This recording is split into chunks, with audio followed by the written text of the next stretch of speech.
O Senhor esteja convosco. Proclamação do Evangelho de Jesus Cristo segundo Lucas.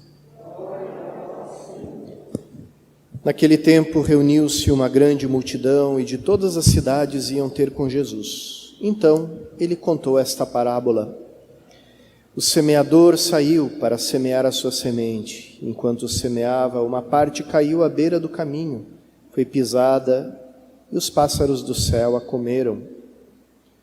Outra parte caiu sobre pedras, brotou e secou, porque não havia umidade. Outra parte caiu no meio de espinhos, os espinhos cresceram juntos e a sufocaram. Outra parte caiu em terra boa, brotou e deu fruto, 100 por 1. Dizendo isso, Jesus exclamou: Quem tem ouvidos para ouvir, ouça. Os discípulos lhe perguntaram o significado dessa parábola. Jesus respondeu: A vós foi dado conhecer os mistérios do reino de Deus, mas aos outros só por meio de parábolas, para que olhando não vejam e ouvindo não compreendam. A parábola quer dizer o seguinte: a semente é a palavra de Deus. Os que estão à beira do caminho são aqueles que ouviram, mas depois vem o diabo e tira a palavra do coração deles, para que não acreditem e não se salvem. Os que estão sobre a pedra são aqueles que, ouvindo, acolhem a palavra com alegria, mas eles não têm raiz. Por um momento acreditam, mas na hora da tentação voltam atrás. Aquilo que caiu entre os espinhos são os que ouvem, mas com o passar do tempo são sufocados pelas preocupações, pela riqueza e pelos prazeres da vida e não chegam a amadurecer. E o que caiu em terra boa são aqueles que, ouvindo com um coração bom e generoso, conservam a palavra e dão fruto na perseverança. Palavra da salvação. Glória a vós, Senhor.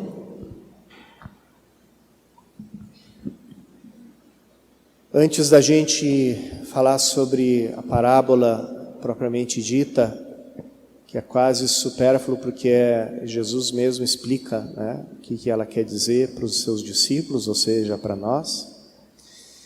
A gente volta um pouquinho antes, porque essa é como uma parábola que abre para todas as outras. Ela, usando aqui uma expressão do filósofo Kant, né, é uma condição de possibilidade para a gente entender todas as parábolas.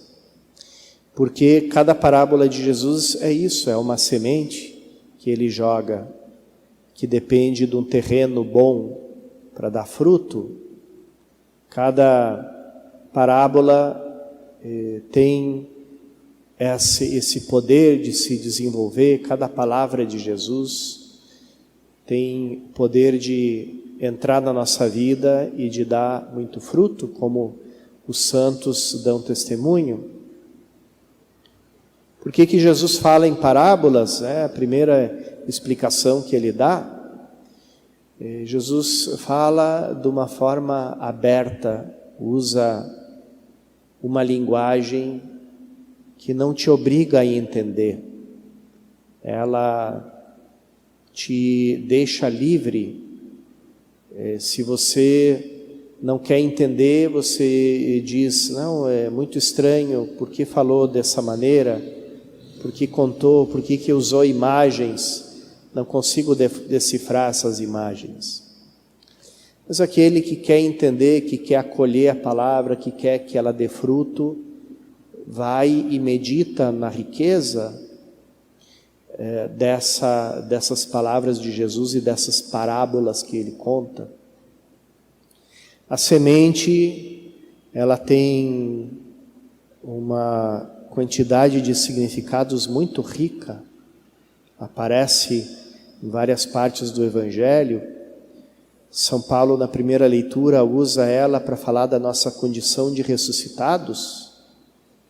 Provavelmente estava falando para aquele mundo grego que não entendia da ressurreição, os gregos entendiam que a matéria era uma prisão para o espírito, então que a ressurreição da carne seria como voltar para a prisão. E São Paulo tem que esclarecer que a ressurreição não é uma simples reanimação do corpo, né? Como foi a ressurreição de Lázaro, da filha de Jairo, do filho da viúva de Naim, que foram reanimados, mas depois voltaram a morrer, porque voltaram para uma vida mortal. A ressurreição que é prometida para nós é aquela de Cristo, porque nós somos mergulhados na morte dele pelo batismo e também recebemos a semente da sua ressurreição. E então é muito diferente a vida do ressuscitado, não é uma reanimação para voltar a essa vida e essa realidade precária que a gente vive, cheia de dor, cheia de sofrimento, toda escravizada pelas dinâmicas da natureza, pelo ciclo da vida natural, mas que entra numa outra coisa, numa outra dinâmica que é aquela do Espírito de Deus, ou seja, cheia de liberdade, cheia de força. A semente, ela tem esse mistério dentro dela, ela precisa ser enterrada, precisa morrer para poder dar fruto. Jesus vai falar disso no Evangelho segundo São João, falando dele mesmo, né? Se o grão de trigo não cai na terra, ele fica sozinho, mas se ele cai, se ele morre na terra, ele dá muito fruto. Então, essa é a dinâmica da semente, o mistério próprio da semente. É o mistério de uma morte, mas que não significa um fim de vida, mas uma multiplicação da vida. E essa é a vida do cristão, e essa é a morte do cristão. É uma vida que se entrega para multiplicar o seu fruto, para dar um fruto abundante. Por isso, irmãos e irmãs, não é em vão que a gente canta esse poema que é atribuído a São Francisco de Assis, e que termina dizendo: é morrendo que se vive para a vida eterna. Alguém poderia, de uma forma superficial, dizer: ele está dizendo aqui uma coisa óbvia, né? Que ninguém vai para o céu se não morrer primeiro, né? Mas ali está sendo dito uma outra coisa, um pouquinho mais interessante do que isso, né? Porque a gente só experimenta a vida nova quando a gente vai sepultando a vida velha em nós. E isso é uma coisa que não acontece no momento da nossa morte biológica, é uma coisa que vai acontecendo durante toda a nossa vida. Tanto é que a espiritualidade cristã tinha uma palavra que acabou desaparecendo do nosso vocabulário cristão, mas que seria interessante a gente recuperar ela e reconquistar ela, né? Aquela famosa palavra mortificação, né? Fazer mortificar. O que é mortificar? É dar a morte em nós a tudo aquilo que é mortal, a tudo aquilo que fica, tudo aquilo que está destinado a desaparecer no túmulo, porque justamente é morrendo que se vive para a vida eterna.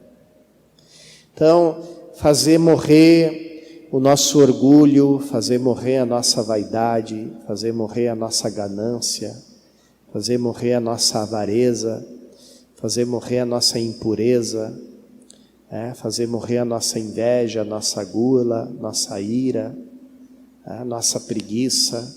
Tudo isso tem que morrer para dar fruto, para Para que a gente tenha vida, para que a gente experimente a vida nova em Cristo. Quantas pessoas querem experimentar a vida em Cristo, mas não se desapegam, querem continuar vivendo uma lógica de uma vida precária, de uma vida que está destinada a desaparecer no túmulo.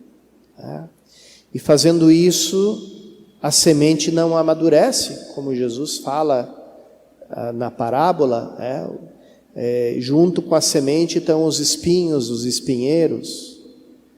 Então não tem água para todos, não tem sais minerais para todos, Então os espinhos acabam crescendo e sufocando a semente, tornando ela uma semente minguada, Todo mundo que sabe um pouquinho de agricultura, e eu me excluo totalmente desse grupo, porque de agricultura não sei nada, mas as pessoas que sabem que tem que haver uma distância entre uma planta e outra. Se coloca duas muito pertinho, uma da outra, não se desenvolvem, não crescem, porque ficam ali disputando os mesmos nutrientes e não tem para as duas. Então, não tem vida para nós, para a gente viver uma vida procurando riquezas, procurando honras, procurando glória, procurando prazeres, e ao mesmo tempo querendo experimentar a vida nova em Cristo, que é toda feita de amor, de entrega, de generosidade, de alegria, de liberdade. Como é que a gente pode experimentar a liberdade dos filhos de Deus se a gente fica escravizado e não quer abandonar a nossa escravidão das coisas que passam? Vamos então, irmãos e irmãs, pedir nessa Eucaristia que essa semente do Evangelho que Cristo deposita em nós com a sua palavra, e mais ainda com a sua vida, com a sua presença eucarística, dê muito fruto em nós, que a gente saiba morrer para viver, que a gente saiba mortificar aquilo que passa para poder experimentar já aqui nessa terra aquilo que não passa.